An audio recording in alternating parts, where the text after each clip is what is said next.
the time saw, and he was against the American Revolution at the time, they saw that this could be used to justify colonialism.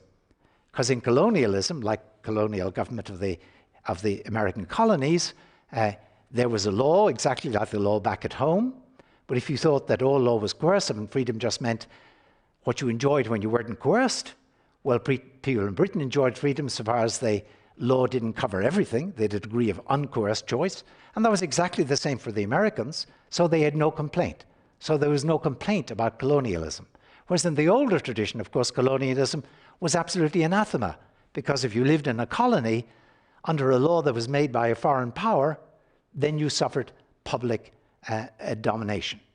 So let me take you back to the question at this point again. What about Nora? Well, if you think about Nora, under this way of thinking, you focus on choice and the choices she had. Torvald does not coerce her. He does not penalize her for her choice. He doesn't threaten her. All the doors are open. Man, she has really, it seems, a carte blanche, a wonderful degree of freedom in this new sense of freedom, of uncoerced choice. Whereas on the older way of thinking, she's just the subject to another will.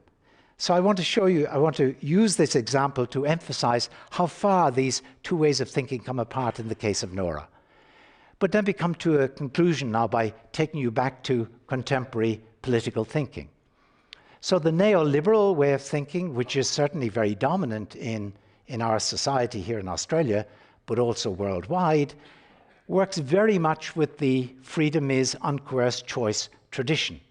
So for example, it tends to emphasize the expansion of markets, making countries and markets ever more business friendly, without much emphasis on the, for example, conditions under which employees gain employment.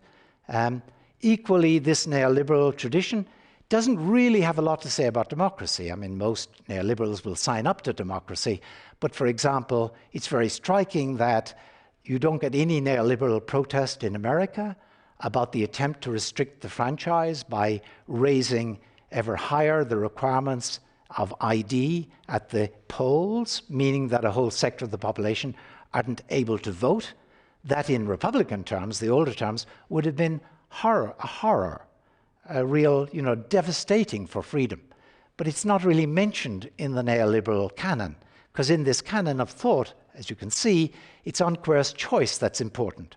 It doesn't matter really how the law is made, doesn't matter really whether you've got a representative, properly representative democracy, doesn't matter if democracy is really controlled by an elite of the rich, for example, or by corporate influence, so long as the law it establishes makes possible more and more uncoerced choice, lets loose, so to speak, the market forces, it's going to be hailed in the name of freedom. But it's this neoliberal way of thinking about freedom.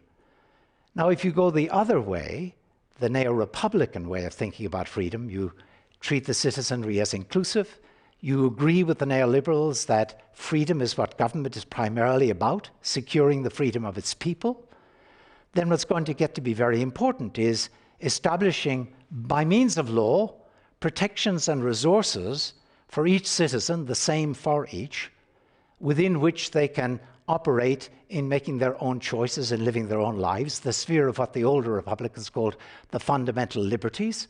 They're well protected and resourced in that area of choice.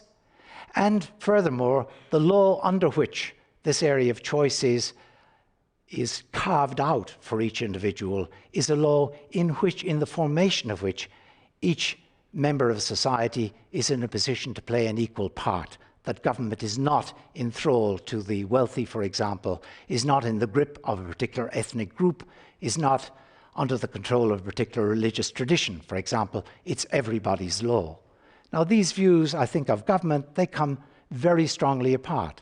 I mean, both will agree that it's important that the state provides security against what you might call internal and external aggression, that sort of common cause between the two traditions.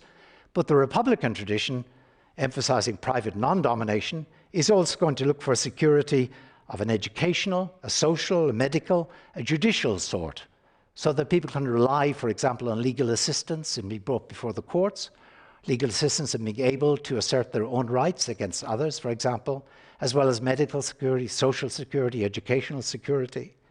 And equally in this tradition, it's important that people have democratic security, meaning that they're free in relation to potential public masters, those at the origin of the law. And this is secured only by protecting, first of all, government against those who will always seek an inside track in influencing government, the various elites and so on in any society, and will open up government to channels of contestation and examination, and electoral forces too, of course, that are always present in any flourishing society. For example, to the social movements, to the watchdog groups, to those who stand for women's rights or prisoners' rights, or indeed consumer rights.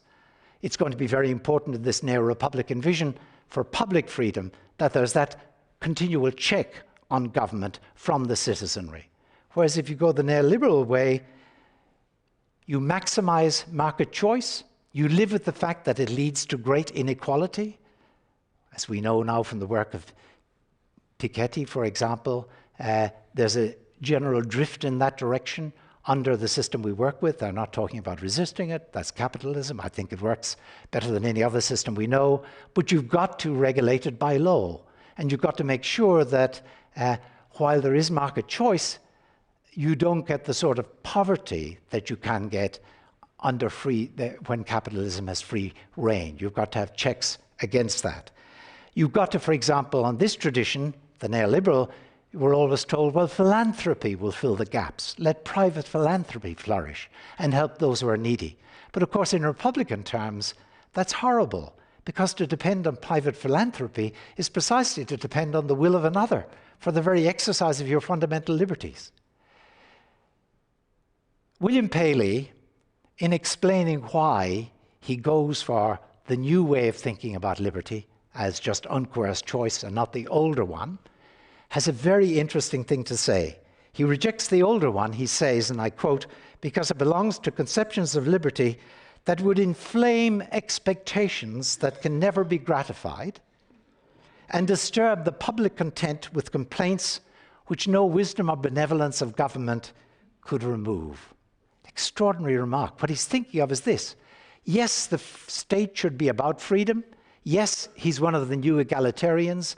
The state should be concerned about all its members inclusively. Should it be concerned about the freedom as non-domination of each member of the society? No, because that would be a totally revolutionary, impossible package for his period and time. And so he goes for a lesser, weaker, downsized conception of freedom as uncoerced choice. Because you can have freedom as uncoerced choice and have great inequalities. And for example, you can't have freedom as non-domination and have existing master-servant law or family law at the time, which gave a man power over his wife, gave a worker a master great power over a worker.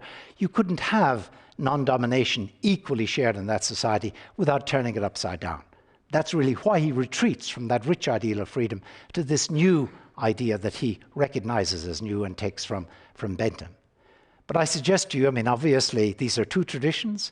I think the intuitions related to the traditions are present in all of us. That's why we probably feel some ambivalence about Nora. But I suggest to you, in thinking about our state and our government, well, I know where my heart goes. It goes very much in the neo-republican tradition. We need a law. Freedom depends on law. We need that law to carve out an area for each one of us where we can be our own person and form our own relationships and dependencies freely. And we need a law that we ourselves can share in controlling in order to enjoy that, versus the view that freedom is just what occurs in the market beyond the confines of law, and law is more a problem than a solution. Thank you very much.